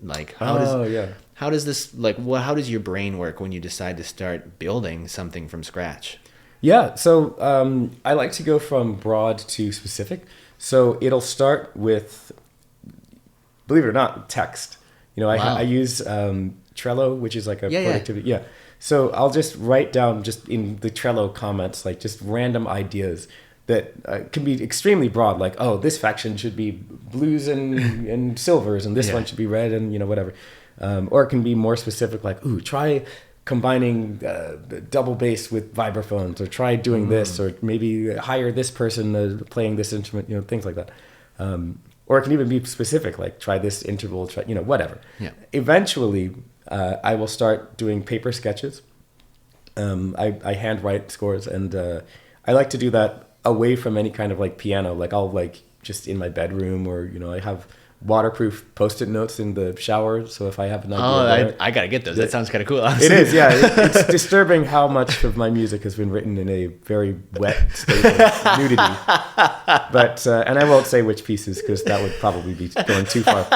But it's just any idea you have, being able to capture it. Wow. And then eventually, I'll finally get it into the computer. and then I'll go from there. That is so fascinating. So you don't even sit down to hear the music. You just in your head say, these are the notes. Yeah, I mean, I could be wrong. Like my Yeah. harmonies can be messed up or whatever. But as long as I have it separated from the realities of notes, then I can just kind of blue sky, write stuff. And I'll do everything like that. I'll even design synth patches. Yeah. By just like say like, okay, start with this synth, and then maybe if you do the LFO this way, or the filter or whatever. That is so wild, man. Yeah. That is so fascinating to me, because like I've fucked around with music, not really know what I'm doing, but like so I've messed with synthesizers and stuff. But I've talked with a bunch of my other buddies too, and their process and my process is like I play a bunch of random notes and then I fuck around with synthesizers and turn knobs. I don't even know what I'm doing. And then I get something that sounds pretty good. Yeah. But you are so able to plan that you can visualize it without even hearing it. That is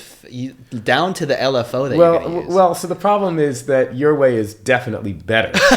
This is a restriction. It's just like when I hear music in my head, it's like, okay, well, it's done. Yeah. And now the task is like, how do you replicate that in real life so that other people can perhaps hear it? I see. But if I've already had this hardened impression of like, well, the synth has to sound like this, otherwise the rest of the arrangement won't work, that sucks.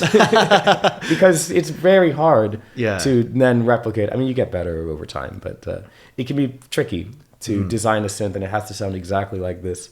Some of the more successful synth composers, like Sarah Schachner, who I really love her music, she did Anthem. I was about to and say, Assassin's Creed. She did Anthem. Recent Assassin's Creed games. The Anthem theme is so different and cool and weird. Very, yeah. And so I think her process is she kind of just has fun with it. A lot of composers will, and Nima Fakrara as well.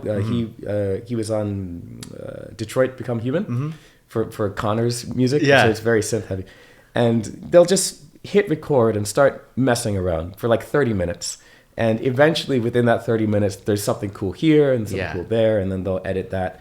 And then eventually they'll put it together into something that's more actual music. That's the way to do it, if you can. It's just that normally, if I'm not writing a very synth-heavy piece, then this, replicating from my brain thing happens. Yeah. Wow, that is so fascinating. I guess then my question would be, so you've come up with at least a melody or pieces of the score, and then you start putting into the computer, into whatever DAW. Yeah. Technical term. I guess then do you start just being like, okay, well, I'm going to use whatever VSTs I have to be like, oh, well, this will be a trumpet, that will record live at some point. So you start tossing it in there, and then you start trying to hear it that way. Is that typically how you build this? Or do you start playing something live? Like, I guess, how do you record all these different instruments that you're trying to I see what you... Yeah. In broad terms, you always have to do what's called a mock-up first. So even if you're going to record a live orchestra, you have to have something representational of that. So like, it helps to have as realistic sampled instruments as you can, so that there's no big surprises when you go to the orchestra and the client hears it.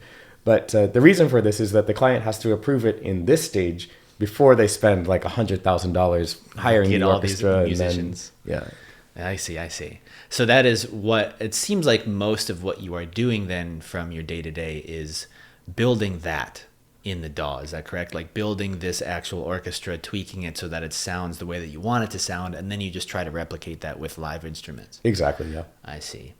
There's certainly times, I'm sure, where you just take that and that's what you ship, right? You're like, well, this sounds good enough. And it's like, I'm sure most samples these days and VSTs are like good, pretty dang good enough to be like, well, this doesn't really have to be live, even though it would be better. Yeah. Is that the case?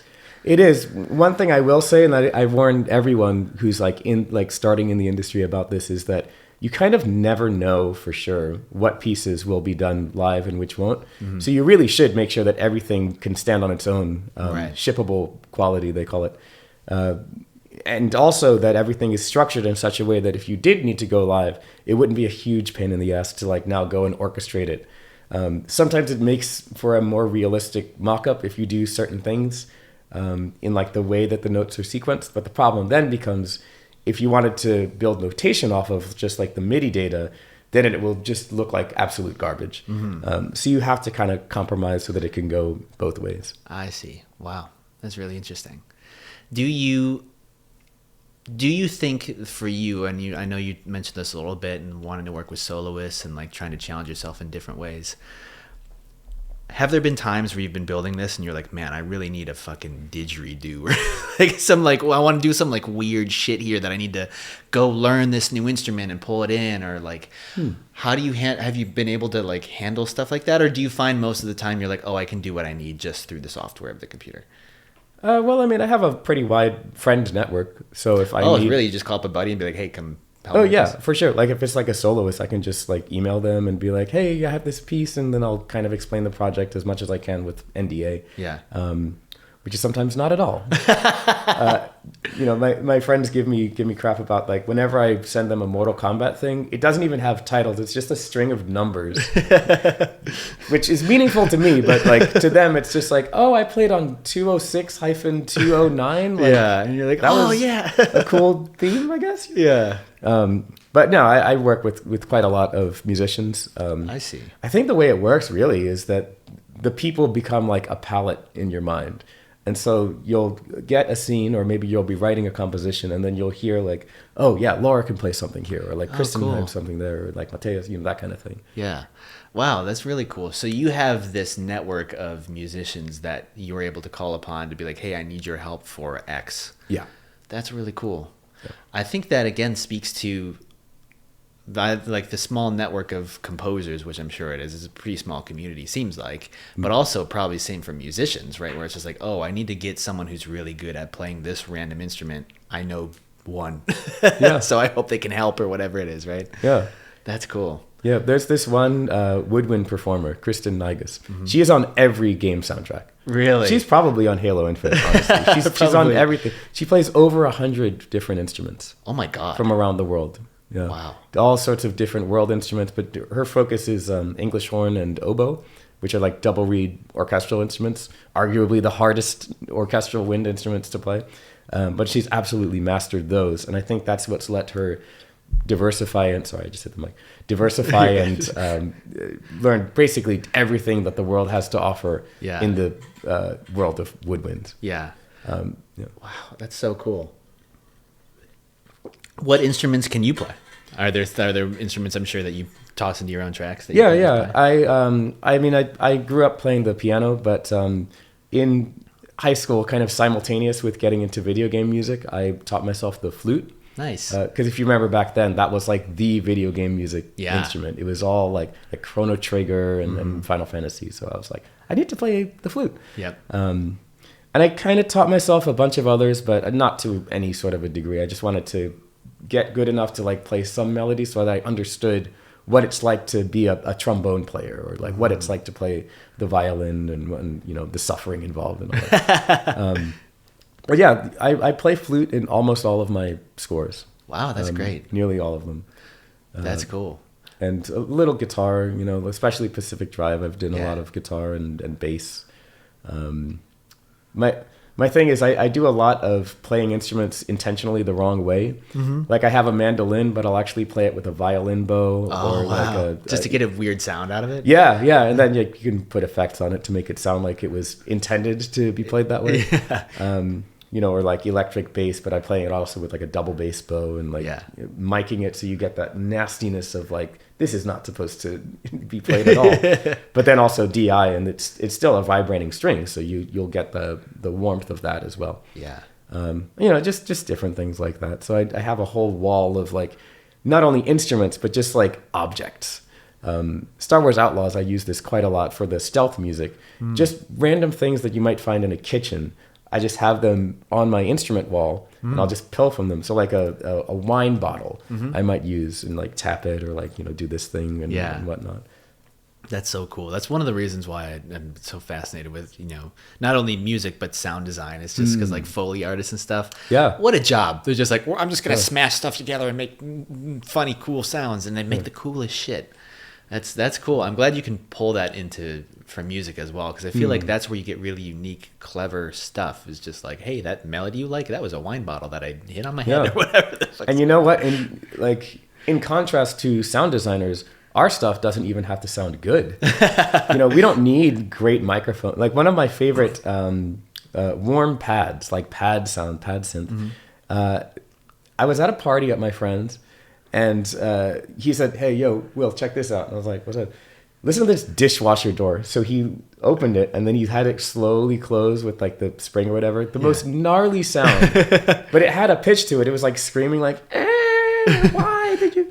And I was like, "That's awesome. Do that again." So I just pulled out my phone, video recorded it. It's like 5 seconds.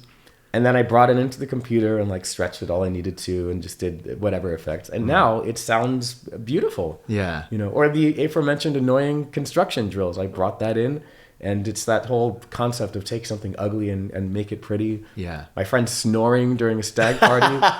You know, that was one of my favorites because I had to have the awkward conversation of this person that, you know, that didn't know that well. I was like, "Hey man, you have a really weird snoring. Can I record you?"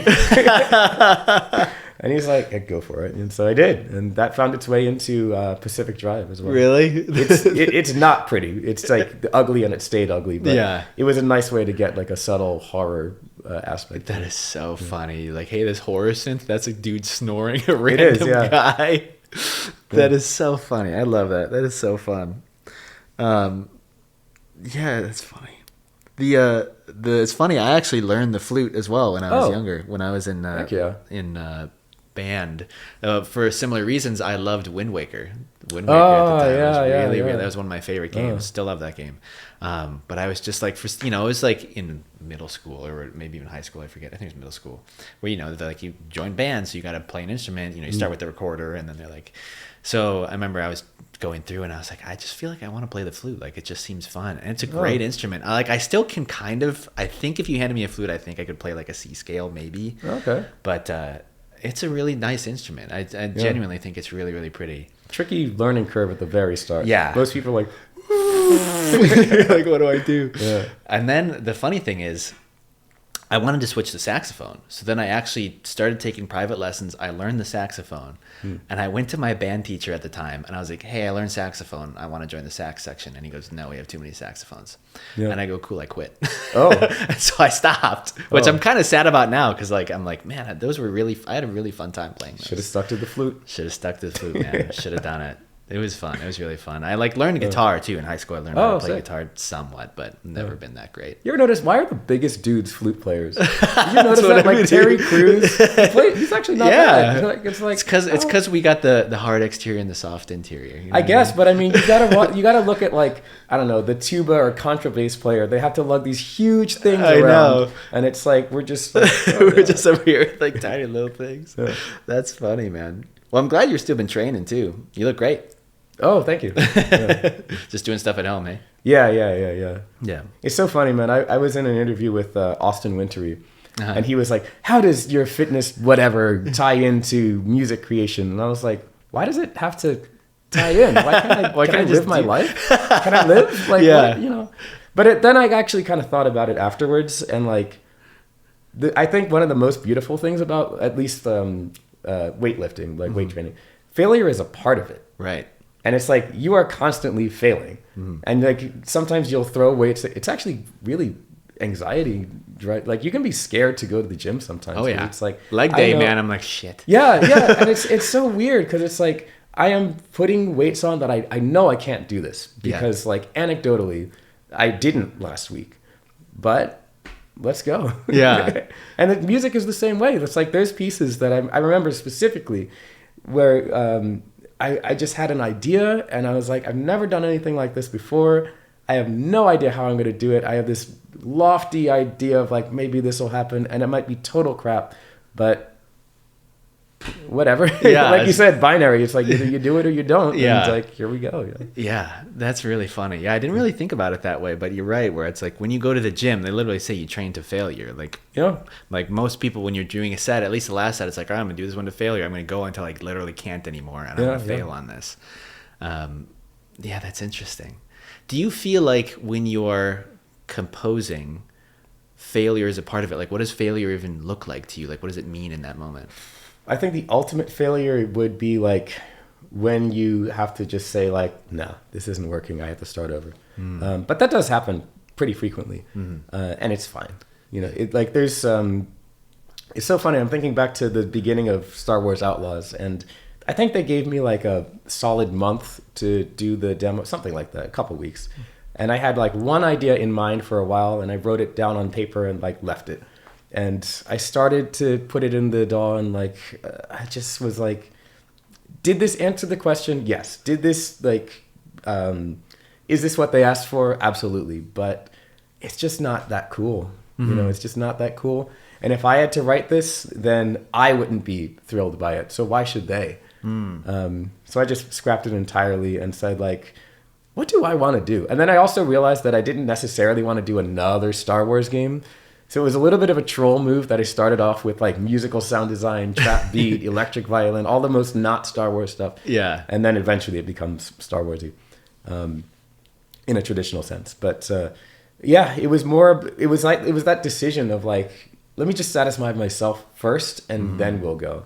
That's what made Outlaws what it is. It set up the DNA, and then it was like, oh, this can be a self-serving stuff. You're like, I could get this, but also then it's Star Wars. Then you get what you came for. Exactly, yeah. That's fun. And I think that's good because it keeps it fresh when you're able to do that. And I think you're only able to do that when you were saying where it's like, well, you have to try a bold thing. And if you try a bold thing, maybe it's just not going to work.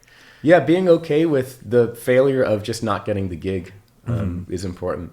It's weird. Like I did hear advice, it's good advice, but this person said, you need to research the client and see what kind of music that they like. They were talking about like film, like directors, see what music they like and write that. And I was like, yeah, you could. And I mean, if I wrote, I don't know, bubbly J-pop, I probably wouldn't go and talk to the Call of Duty people necessarily. Although I did, but like that's a whole other story. But nonetheless, you have to, within reason, understand the expectations, but you have to satisfy your own preferences first. Otherwise, I think they can hear it. They can hear that you just wrote something because you thought that they would like this, but it wasn't really their passion. But if they write something that's their passion, it's maybe not necessarily what they were expecting. They'll love it because they could hear that you love it. Yeah. And I think there's probably a magic to that too, where I'm sure it surprises them. It's like, we didn't know we wanted this, but we want this. That's exactly what happened on Outlaws. Yeah. Really? Yeah. I mean, they shouldn't have, but they told me who else demoed for it. And they had a lot of different really, really great composers writing really, really great music. But none of it really seemed to resonate with the game that they were making. It was like, well, this would be great if it were like a different Star Wars or if it were something else. But we have a specific flavor that we want, and we don't know what that means. But for my piece, because I've favored solo instruments, like there's an electric violin, the same player as on Helldivers, actually, in the second half of the Helldivers theme, it has that violin melody. Yeah. Same player, same instrument. And I featured his playing as almost like a character, like it represented the main character. And I think they realized, like, wait a minute, we're not telling a Star Wars story, we're telling a character story. And this character just happens to be in Star Wars.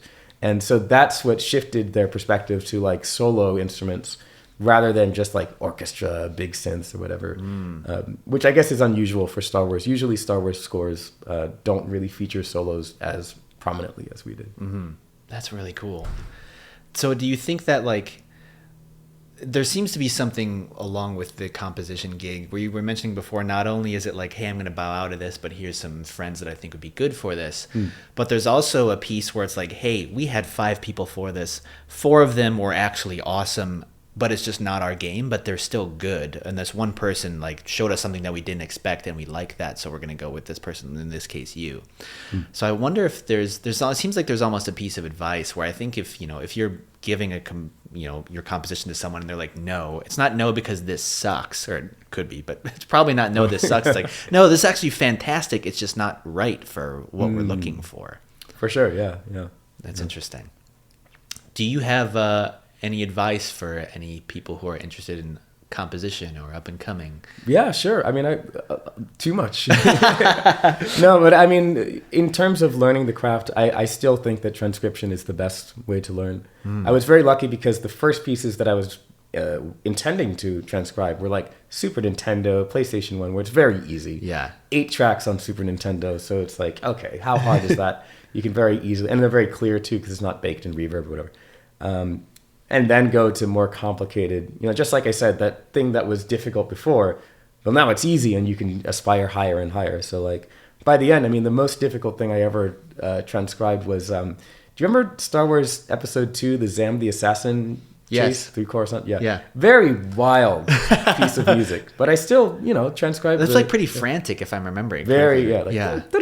Yeah. That weird riff that's also, I think, in Harry Potter or something. Oh, yeah, it's like really fast, like trills almost. Yeah, really, great piece of music. I mean, Yeah. one of my favorite things John Williams has ever written. Yeah. But yeah, I transcribed a good chunk of that, and that was a great training for, I think I did that right before doing Vader Immortal, because that's such a prequel sounding Star Wars score.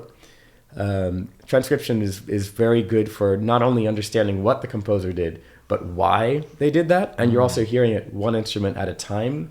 Whereas if you were to just buy the score, like, yeah, you can score study, but that doesn't really teach you as much as hearing it on your own and taking it down line by line. From a more business perspective, I would say that just befriending other composers is the best decision you can make. Going to things like Game SoundCon and Game Developers Conference, and if there's local IGDA meetups or music meetups or anything like that, because there's no other way to do it in this industry. Yeah. It used to be that like maybe you could call up the game director or whatever and be like, hey, I do music, and then all right, come on in. Yeah. But now, 30 years on or whatever, being a part of a composition team is how most people make their way into the industry. So that's very important, befriending other composers, not just like people who have already made it into the big leagues or whatever, but other people who are maybe students, or other sound designers, or other people in the industry who are just starting out, because everyone kind of grows together. And if you have your tribe, eventually something might happen. Yeah, that's it. That's really, kind of a theme that I've heard through what you've been saying today is like, I always knew it was kind of like a pretty small collective of composers, and even they start overlapping with film composers and stuff too, right? It's seems like a pretty small, relatively tight-knit group. Well, there's quite a lot of us, and it's very competitive. It's just that like the same names sort of keep getting hired over and over. It seems like the people who, are able to, be successful, which I assume are the people who are both very talented, but also, like you said, people who are good to work with. Yeah.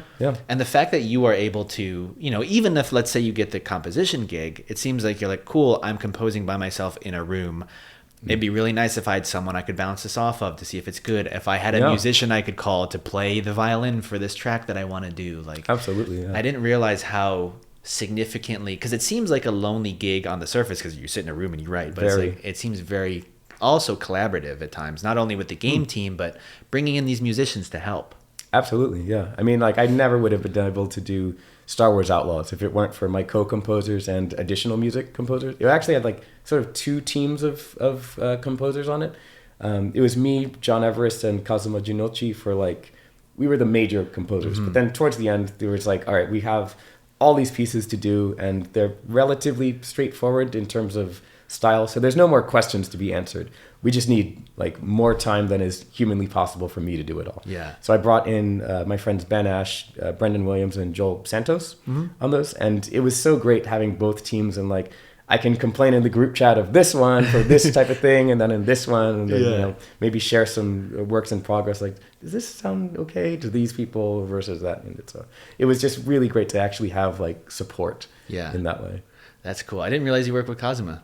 Oh yeah, yeah. Oh, of course you know. Yeah. So it's funny because he did Halo 4 and 5, and then we actually only very briefly crossed paths. When I joined Halo Infinite, he was maybe only there for a couple weeks to months before he decided to go do something else. And I remember I went down into his studio, just the nicest guy on the planet. And I went to him and I was like, "Hey man, like, you don't know me, but I am such a fan." I was like, the 117 theme from Halo 4, I'm like, I adore that song. I'm like, it means so much to me. So I was just like, dude, thank you. Yeah. And it was he sent me the like uncompressed I still have it, the uncompressed version of 117.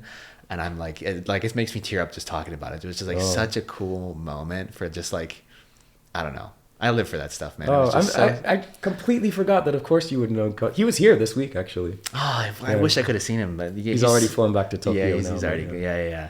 But man, what a guy! He was just so kind, and his music is so great. And it was. Oh my gosh, yeah. He had the biggest challenge because it's like, okay, you're gonna follow up Marty O'Donnell, who like made this iconic soundtrack, and you're gonna purposely do something different. Like Halo 4 and 5 were purposefully very different, and it's like, good luck, you know? Yeah. And I think he did a phenomenal job. But he, you know, he was kind of in like a lose-lose situation. It's like you do something really different and amazing, and people are like, this isn't Marty, or like, or people are gonna like it. Then it's like, well, it's still not as good as Marty or whatever. It's like, but I think he really rose to the occasion. I love his music. For sure. He's had that problem several times, actually. Yeah. Like, I mean, obviously with the Star Wars thing, you're always compared to John Williams, but he also did a score to Ghost in the Shell. Yeah. Ghost in the Shell SAC 2045. Yeah, there's a couple years ago. I remember that. Yeah. Yeah, I loved his work on that. But I also am a huge Yoko Kanno fan who did my favorite anime, which is Ghost in the Shell Standalone Complex. And so as soon as I heard that he was doing that gig, I was like, okay, we got to talk about it. I have opinions. Yeah. You know, like how it boggles my mind to follow up and act like that. But I mean, he did an incredible job with that. And the show is actually really cool. I would definitely check it out if you were into the classic Ghost in the Shell. Yeah, that's great. I got to check that out.